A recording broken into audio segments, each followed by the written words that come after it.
नारायणं नमस्कृत्य नरं चैव नरोत्तमं देवीं सरस्वतीं व्यासं ततो जयमुदीरये। सच्चिदानन्दरूपाय विश्वोत्पत्त्यादिहेतवे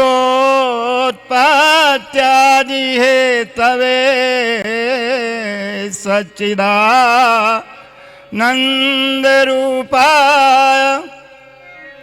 विश्वोत्पत्त्यादिहेतवे तापत्रयविनाशाय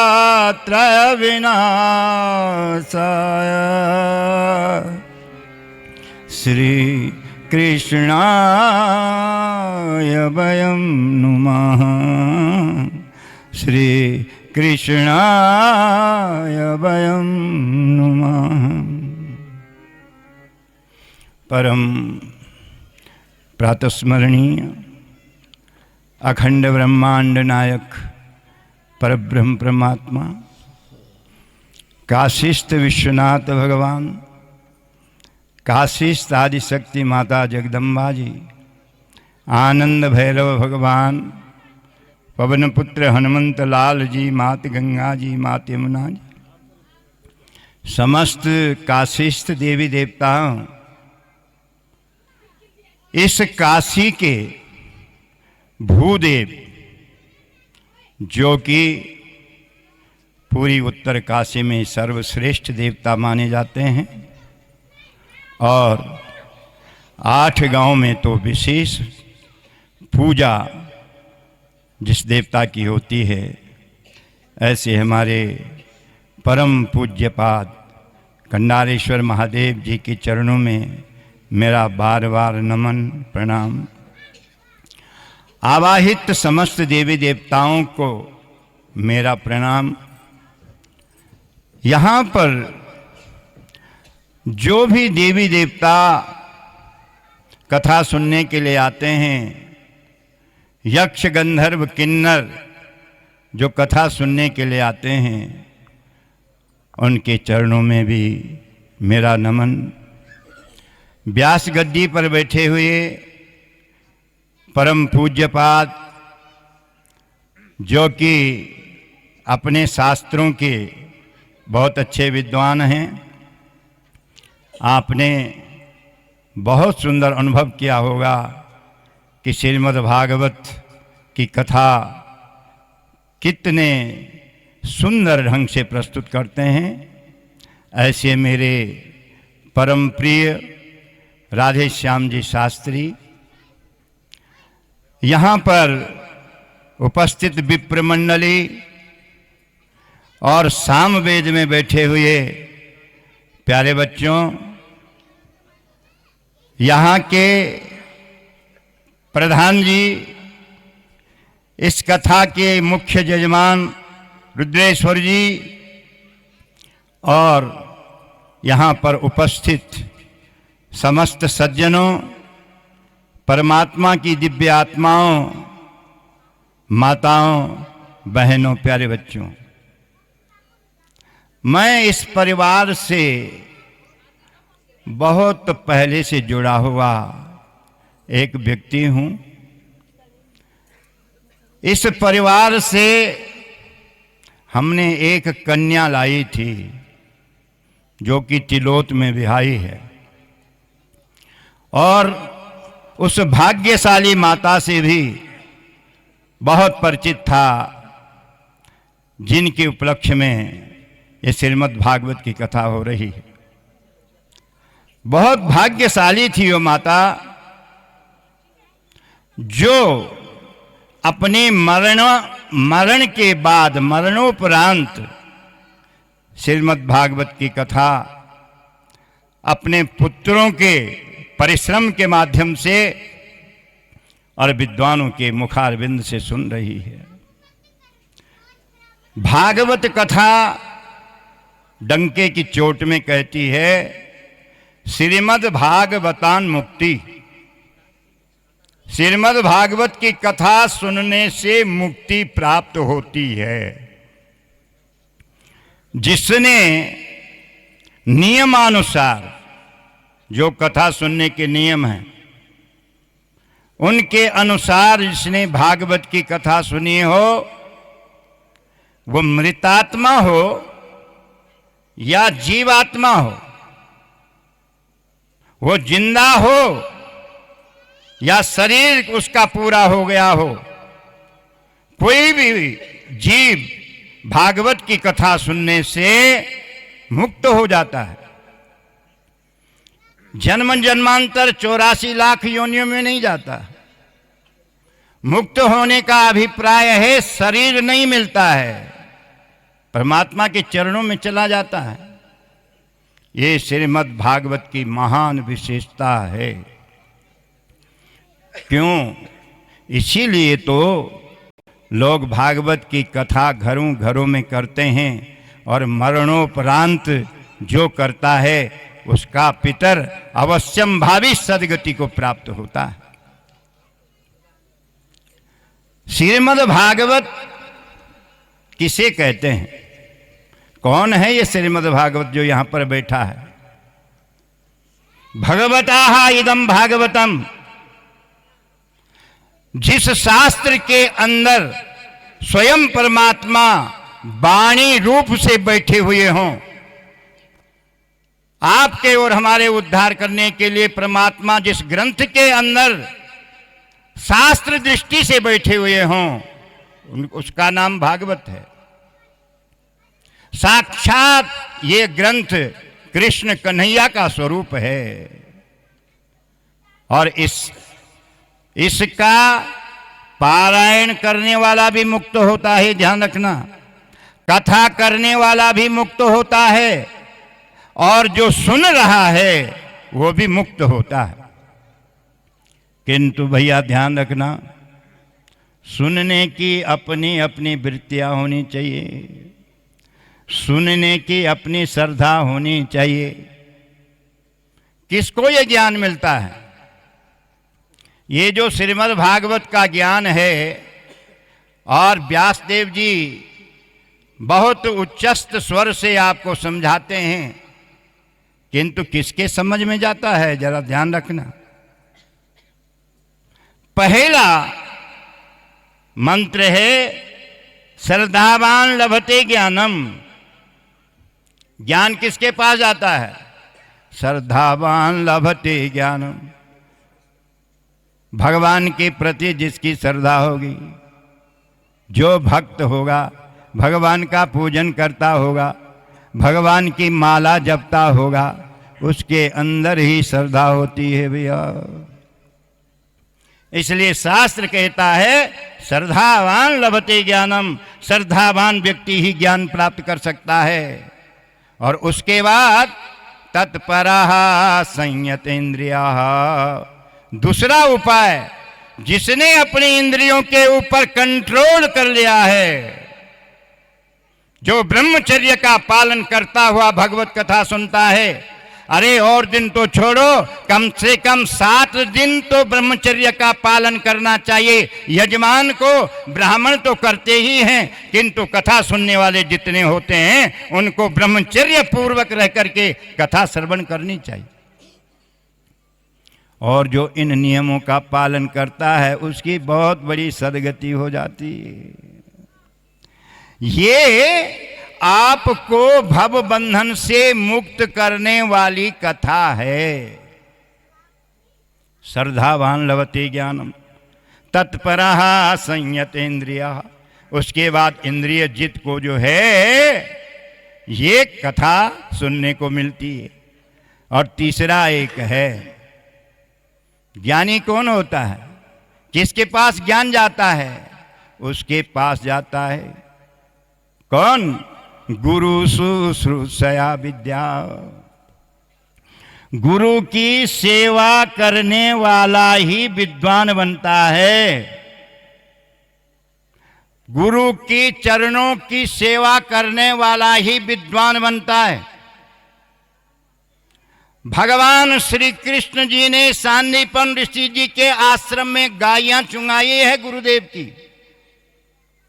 लकड़ियां लाई हैं जंगल से, गुरु माता के चरणों की सेवा करते थे, तब चूल्हा जलता था। अखंड ब्रह्मांड नायक परब्रह्म परमात्मा गुरु जी के चरणों की सेवा कर रहे हैं। गुरु शुश्रूषया विद्या, गुरु की सेवा करने से विद्या प्राप्त होती है। और हमारे भगवान राम ने तो विश्वामित्र जी के और वशिष्ठ जी के चरणों की सेवा की है। और क्या कहा है, नमन करूं मैं श्री गुरु चरणा। किसने कहा? भगवान राम। रामलीला करते हैं आप? रामलीला में भगवान राम अपने गुरुजी के चरण दबाते हुए क्या कहते हैं? नमन करूं मैं श्री गुरु चरणा। क्यों क्यों आप गुरुजी के चरणों की सेवा करते हैं? श्री गुरु चरणा भव भया हरणा, श्री गुरु चरणा भव भया हरणा, नमन करूं मैं श्री गुरु चरणा। गुरु जी के चरणों को दबाने से, गुरु जी के चरण जो थके हुए हैं उस थकावट को दूर करने से भवमणि संसार का जो भय होता है वो दूर हो जाता है, वो भव बंधन मिट जाता है। ये नियम मुक्त होने के हैं, ये नियम संसार की यात्राओं को समाप्त करने के हैं। इन नियमों का पालन जो व्यक्ति करता है भैया, उसका भव बंधन मिटता है। इस मनुष्य जीवन में हम इसलिए आए हैं कि 84 लाख योनियों में किया हुआ जो अनिष्ट कार्य है, जो पाप है, उसको धो डाले। मानव जीवन मोक्ष कर द्वारा, मुक्ति का द्वार है ये जीवन, और मुक्ति का द्वार भगवत चरणों में रह कर के ही प्राप्त होता है।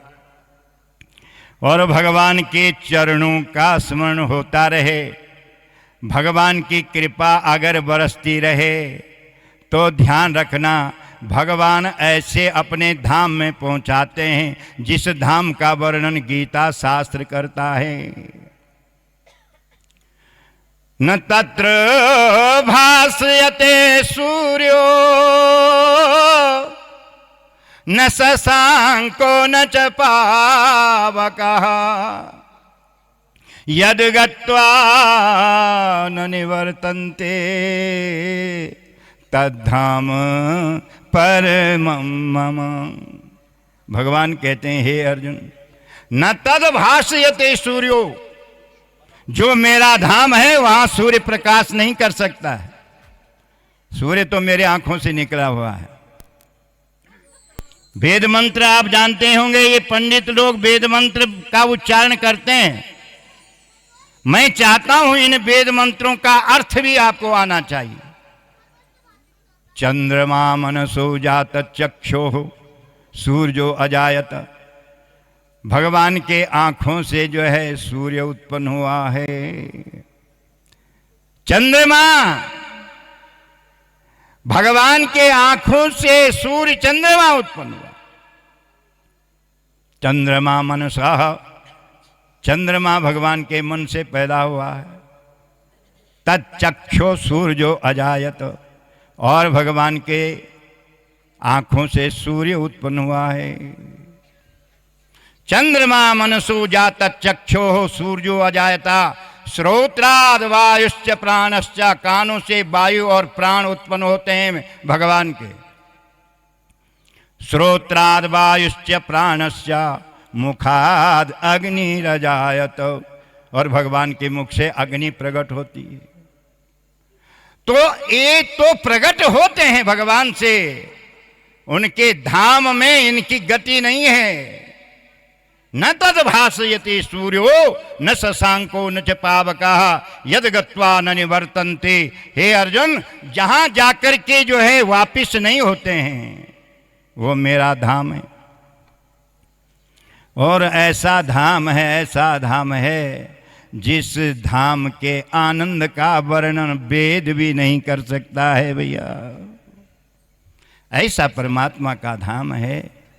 उस धाम के लिए आप और हम 84 लाख योनियों से कोशिश कर रहे हैं, किंतु अभी तक मिला नहीं। और भगवान की बड़ी कृपा हुई, उनकी इच्छा हुई एक बार इनको मनुष्य बना दो ना। एक बार मनुष्य बन जाए तो हो सकता है मानव जीवन में अपना ज्ञान कर लें, मानव जीवन में शास्त्रों का अध्ययन कर लें, गुरु जी के चरणों में जाकर के अपने विषय में प्रश्न करें, मैं कौन हूं गुरु जी। और यदि गुरु कृपा हो गई तो आपको निर्देश दे दिया जाता है, हे बेटा तुम तो तत्त्वम् असि ही, तुम तो वही है जो परब्रह्म परमात्मा है, तुम तो परमात्म तत्व ही हो। तुम्हारे अंदर जो अंश बैठा है ना, यो अंश बोलने क्या जो लगे जो बोलने लगे, शरीर नहीं हो बोलो, ये ध्यान रखे। शरीर पर यथाशक्ति नहीं कि वो बोल सको। जब ये शरीर मर जाओ तभी बोल लो कुछ, ते शरीर पर कुछ ताकत रही जब यू निकल जाओ भीतर भीतर। ये तो अंतरात्मा में बैठा हुआ है। कौन है? ममैवांशो जीव लोके, ये जीव मेरा अंश है। भगवान कहते हैं मेरा अंश है ये। ए जीव, ए मनुष्य, तू अगर मेरे लिए एक पग चलेगा ना, मेरे और एक पर बगेगा, तो मैं तेरे ही पैरों से तेरे लिए 2 पैर बढ़ूंगा। मेरे तरफ पाने की कोशिश तो करो। किंतु भैया जब से जवान हुए हैं तब से तो हमने भूल दिया है। क्या कर, बचपन में तो थोड़ा सा भय बाप की डर रही, बचपन में पिताजी भी खिजन, माँ जी भी खिजन, ये कुछ रन वर जवान तब न उर्दई भुआन, तब तो महाराज ये समझदा कि हम बराबर कोई चाहिए ना। शास्त्र निर्देश करता है, ध्यान रखना, धन अरु यौवन को गर्व कबहु न करिए ना, देखत ही मिट जात है ज्यों बादल की छां। धन और यौवन जवानी को गर्व न करया, पता नहीं कब चल जानी। मैं भी थे बाबू कब को जवान थे मैं, यारा क्वा नहीं जो है जवानी, पता ही न लगी कबरी गए, कई प्रकार से नहीं निभली जवानी। जे प्रकार से सुबेरी बादल थे लगे और आवाज चखने लो बादल, यूं देखत मिट जाते है जो बादल की छां। ऐसी जवानी चली जाती है जिस प्रकार बादल मिट जाते हैं। इसलिए ध्यान रखना, जब तक जवान हो तब तक जो है प्रभु चिंतन करने लग जाओ। जवानी मां वन सब कुछ वाह, बूढ़े ने वक्त दाम तो इटी नाग दाब कंबदा यकुन तय होना वार कंबन बैठी था क्या ली। अब ना रही तत्व खत्म और जवान बिटिन बैठल जो भगवान को चिंतन कन, तो मनुष्य जीवन की यात्रा सफल हो जाएगी। जंतु नाम नर जन्म दुर्लभ मता, पुंस्त्वं ततो विप्रता, तस्मात् वैदिक धर्म मार्ग परता, विप्रत्वमस्मत् परम। भगवान शंकराचार्य लिखते हैं, जंतु नाम 84 लाख योनियों में मनुष्य का जीवन मिलना बहुत दुर्लभ है। जंतु नाम नर जन्म दुर्लभ मता, और उसमें अगर पुंबत्व मिल गया, पुरुष हो गए, और उसमें भी अगर ऊंचे कुल में जन्म ले लिया, ब्राह्मण क्षत्रिय वैश्य कुल में जन्म ले लिया, तो हो भाग्य था आपका। और ब्राह्मण कुल में आकर के ऐसे जैसे विद्वान हो गए भैया, जो आपको कथा सुनाते रहते हैं, ये किसी जन्म के तपस्वी हैं, जो वक्त वक्त आपको भगवान का चिंतन करवाते हैं, भगवान का मार्ग बताते हैं। इनका बहुत बड़ा पुण्य कर रखा था, बहुत पुण्य कर रखा था। वही क्या जो साम वेद वाला यक बैठा, और आयु यथा बैठो, ये को मेरे दगड़ तो बचपन भी थी, बचपन में मेरी दगड़ थे, और अब तो ज़्यादा कलाकार होएगी। साम वेद का जो गायक होता है, वो आदमी को रिझा देता है, और आदमी को रिझा करके उसके बाद व्यास देव जी कथा करते हैं, और आपके समझ में फिर कथा आने लग जाती है। ये कथा के अंग उपांग सब बैठे हुए हैं। आपका स्तर क्या है कथा सुनने का? आपने किस स्तर से कथा सुनी है, और क्या आपका मन कथा सुनने में था? यक बैठिया न वो कुछ यो न बोले कि मैं वो लोग देखूँ रखते हैं, या मैं बैठी मैं भी कथा सुन आयो, तान कुछ न हो। यक बैठी के तुम कथा सुनने लगे कि ना सुनना, और जो कथा सुनी ती कथा को अपना जीवन में जो प्रयोग करने लगे कि ना कर। जे प्रकार के कथा मां अनेक उदाहरण आया, तो उदाहरणों सुनी अपना जीवन में घटोण लग्या कि नहीं घटोना, वर नहीं घटोण लग्या तो भैया यक बैठनों को कोई लाभ तुम सुनी प्राप्त न हुई। उड़द तुम बाद मां वह पछान धोती झाड़ जोड़दा वर बोलदा, हे व्यास देव जी, जो कुछ तुम कथा सुनाए हम तुम मुंह छोड़े लिया कथा, हम तो खाली नहीं गया बड़े जोरो। हम क्या पढ़ोना था, जब विद्यार्थी सुनी पढ़ोना था, यो नहीं आलू सुनी, यो आंसू थे आज भी डर दू, मैं सुनी आज भी डर दू, अब क्या डर दू लठेला, अब तो आचार्य हुए गुरु जी तुम देख डार लग दी, तो मैंने भाई लग दी तो कुछ मनुष्य बन्यो रहो, आज जितने रहो मनुष्य बन्यो। ये पर्दा लिख देता है और उड़ देते कलाश मानवा पछान झाड़ी देना था।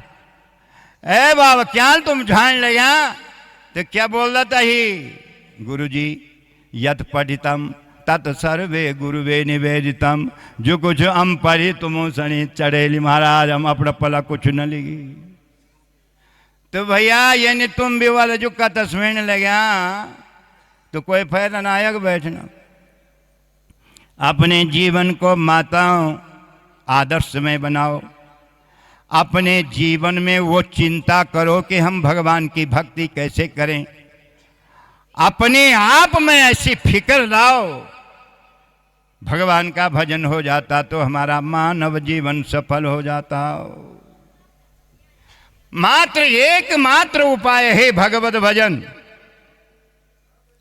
अर्जुन ने पूछा भगवान को, आपकी जो माया है ना प्रभु, इस माया से पार पाना बड़ा कठिन है। तो भगवान ने कहा, बात तो अर्जुन आप ठीक कर रहे हैं, ये जो माया है ना, 3 गुणों वाली है ये। दैवी है सा गुणमयी मम माया दुरात्यया। ये देवी है, ये जो मेरी माया है देवी है ये, किंतु त्रिगुणात्मिका 3 गुण है इसके अंदर, रजोगुण सतोगुण तमोगुण वाली है। और मम माया, माया मेरी है, किंतु हे अर्जुन दुरत्यया, तेरे बस की बात नहीं है इसको जीतना। तो उस माया को नहीं जीत सकता है। तो जब अर्जुन नहीं जीत सकता है तो तुम्हारी और हमारी कथा कहाँ है? तुम और हम कैसे पार कर सकते हैं? तो भगवान ने उपाय बताया। मामे वे प्रपद्यन्ते माया में ताम तरन्ति ते। जो व्यक्ति मेरे चरणों में आएगा, मेरा भजन करेगा, रात दिन उसका मन मेरे में रहेगा, उसका उद्धार मैं कर लेता हूं। जो भजनानंदी होता है, जिसके अंदर भक्ति परमात्मा के प्रति होती है, परमात्मा के चरणों में जिसने मन लगा दिया, तो भगवान कहते हैं तेषाम अहम समुद्धरता मृत्यु संसार बंधनात्। मृत्यु में जो शरीर आता है जाता है, मैं उसके शरीर से उसको दूर कर देता हूं और अपने चरणों में बुला लेता हूं। शर्त यह है कि मेरा ही चिंतन करना पड़ेगा, मेरा ही चिंतन करना पड़ेगा। तो जथ्या तुम यक बैठ्या टटवाला था पुणी कथ्या भजन करे जोने हम करी हूँ याद जे कि कथमा हम यक बैठ्या करियार भजन वर न करला भैया तो यू चौला मिलनू न मिलनू बराबर छे। भगवान के भजन करने से ही ए मनुष्यों तुम्हारा और हमारा जो है कल्याण होने वाला है। यहां पर गोकर्ण ने जन्म जन्मांतर का पापी जो भाई धुंधकारी था उसको कथा सुनाई। भूत थे वो, पुण्य भूत, मैद बड़ भूत थे वो, बहुत दुष्कर्म करते हैं ना अपने जीवन में। और गोकर्ण आकर के कथा सुनाते हैं, उसका भविष्य सुंदर बना देते हैं, भव बंधन मिटा देते हैं उसका। ये परीक्षा, ये कथा जिस मुख्य पात्र ने सुनी है, कौन था वो मुख्य पात्र? मुख्य पात्र धुंधकारी था। इसका मतलब कथा नहीं सुन रहे हो। इस कथा का मुख्य पात्र कौन है? कौन बोलेगा? राजा परीक्षित था। कहन सुनिए कथा। मुख्य कथा सुनदार को थे। यख मुख्य कथा सुनदारी रुद्रेश्वर जी की पत्नी। हाँ कथा सुनने लगी। तुम मां कहन सुनी, क्या सुनी ये तो तुम्हें जाना। किंतु दुख में कथा सुनी जाती है, आपत्ति में कथा सुनी जाती है, और जो भगवान का भक्त है वो कथा सुनता है भैया। जो भगवान के चरणों में जिसका मन लग गया है वो कथा सुनता है। राजा परीक्षित को सुखदेव भगवान ने कथा सुनाई। सुनाते सुनाते सुनाते सुनाते जब पूरी कथा हो गई, 12वें स्कंद में चले गए। तो 12वें स्कंद में जाकर के सुखदेव जी राजा परीक्षित को पूछते हैं, भैया पूरी भागवत की कथा मैंने आपको सुना दी है, ये बताओ तुम शरीर हो या आत्म तत्व हो, क्या हो? तो परीक्षित ने बहुत सम्यक प्रकार से, बहुत श्रद्धा से कथा सुनी थी। कहने लगे, हे गुरुदेव, अब शरीर का जो आभास था मेरा समाप्त हो चुका है। मैं शरीर नहीं हूं। आपके ज्ञान से मुझे पता हो गया है कि मैं आत्म तत्व हूं, परमात्मा का ही अंश हूं, शरीर नहीं हूं। शरीर तो नष्ट होने वाला है, किंतु आत्म तत्व जो बैठा हुआ है ये कभी नष्ट होने वाला नहीं। मैं आपका ही चरणों का दास हूं। अच्छा, तो आप शरीर का आभास खत्म कर दिए? हाँ प्रभु। तो जो तक्षक नाग है, जो अभिशाप मिला है कि 7वें दिन आपको काट डालेगा, उसको बुलाएं? हाँ गुरुजी बुला लीजिए। वो तो शरीर को काटेगा, मेरे को काटने की सामर्थ्य उसमें नहीं है। मैं तो आत्म तत्व हूं, मुझे कोई काट नहीं सकता है। कैसा हूं मैं? न जायते म्रियते बा कदाचित, मेरा कभी जन्म नहीं होता है और मेरी कभी मृत्यु भी नहीं होती है। ऐसा आपके अंदर और हमारे अंदर जो बैठा हुआ तत्व है, ये परमात्मा का अंश है। और इसको जानने के लिए हम मनुष्य जीवन में आए हैं। और मनुष्य जीवन में आकर के यदि ये तत्व का ज्ञान नहीं हुआ तो फिर जन्म जन्मांतरों में जाना पड़ेगा। अब पता नहीं आगे क्या कर्म है हम लोगों के, कैसा जीवन मिलता है। ये जो कर्म गति है ना, कर्म आधार पर ही जो है हमको आगे जीवन मिलेगा।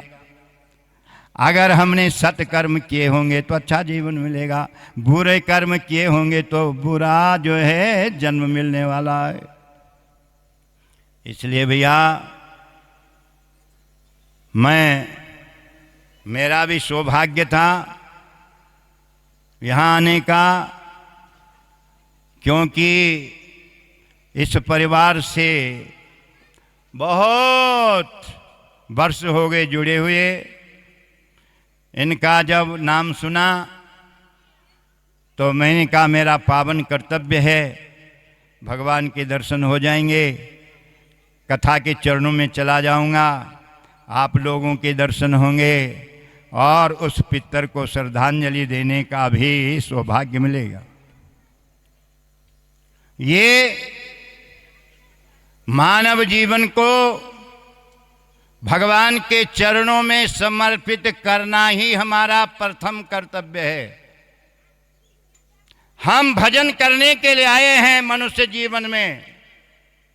अहो भाग्य मानुष तन पावा, अहो भाग्य है हमने मनुष्य जीवन प्राप्त किया है। क्या हमारा ये मानव जो जीवन है ये परमात्मा का चिंतन करता है कि नहीं करता?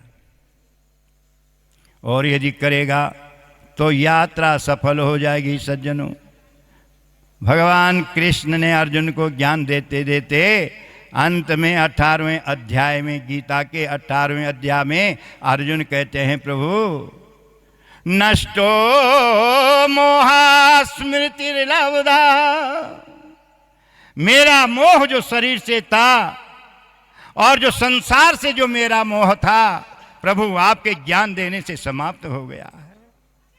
और स्मृतिर्लब्धा, और मुझे स्मरण हो गया है कि मैं आत्म तत्व ही हूं, मैं शरीर नहीं हूं, मैं आत्म तत्व हूं। ये ज्ञान प्रभु के चरणों की उपासना करने से होगा, प्रभु के भजन करने के लिए होगा। मैं बहुत सौभाग्य समझता हूँ कि इस कथा में भी उपस्थित हुआ हूँ। मैं आपको एक और संदेश देना चाहता हूँ। ये जो मेरी शिष्य मंडली है, ये चाह रही है कि गुरुजी हम आपके मुखारबिंद से कथा सुनना चाहते हैं। पूरी कथा यदि आप सुनाएं, अहो भाग्य है।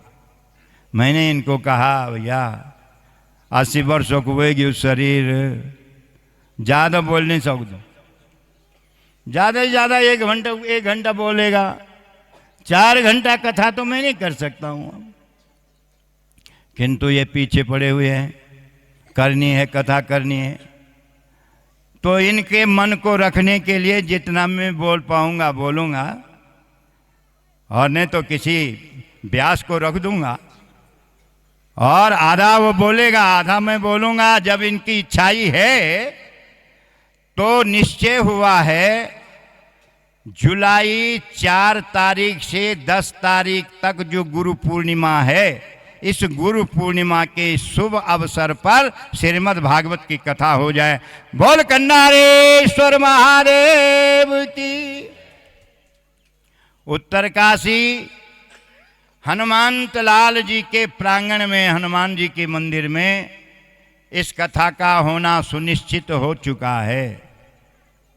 और मैं मेरे दगड़े आनंद आ गया को कंडारेश्वर महादेव दगड़े आओ मेरुआ।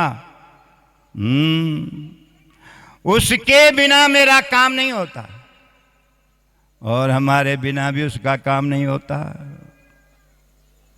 बामण बामणियों का बिन यो बामणों का बिन वह जान कंडार देव तो चोर काम है। जब ब्राह्मण और आपका एकदम परस्पर संबंध होगा तब जाकर के सनातन धर्म की रक्षा हो सकती है, सनातन धर्म की कथा आपको समझाई जा सकती है। और नहीं तो देवता भी अकेला क्या करेगा। और ब्राह्मण के ऊपर भी देवताओं का आशीर्वाद होना बहुत आवश्यक है।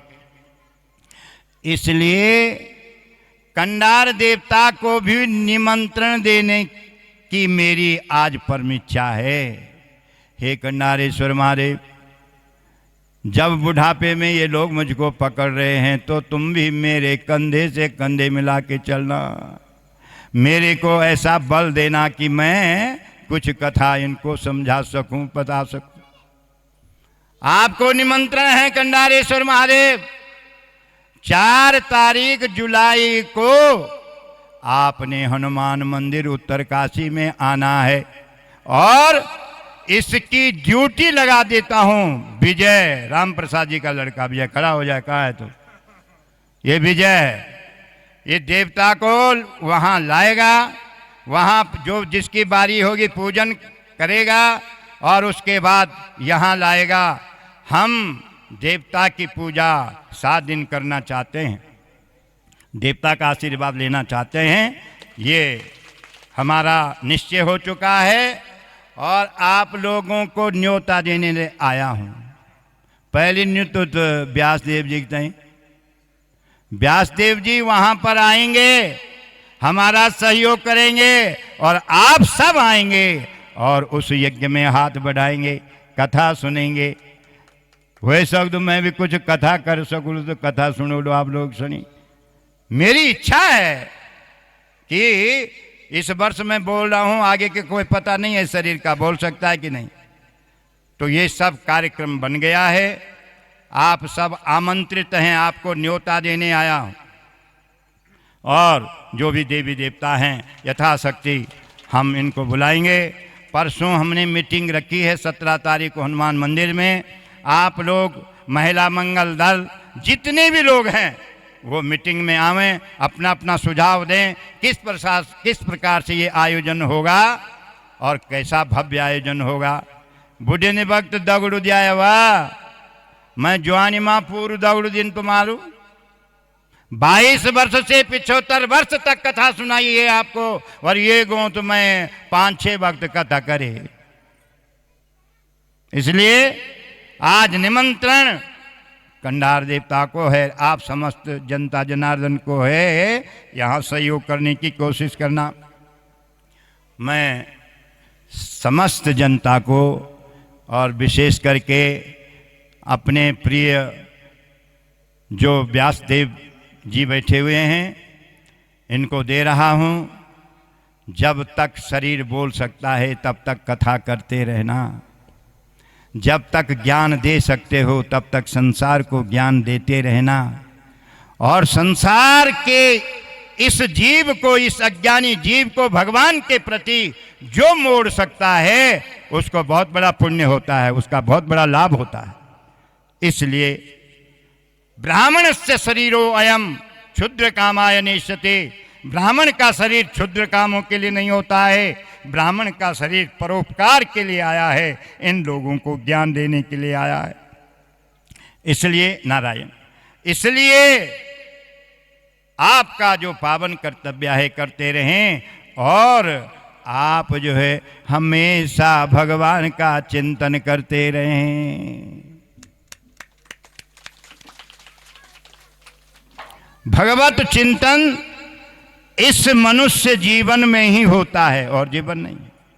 इसलिए गांठ बांध लो कि जो गुरुदेव कह रहे हैं हमने इन नियमों का पालन करना है। बोल कृष्णचंद्र भगवान की जय, सत्य सनातन धर्म की जय, सत्य परंपरा की जय। ओम नमः पार्वती पतये हर हर महादेव।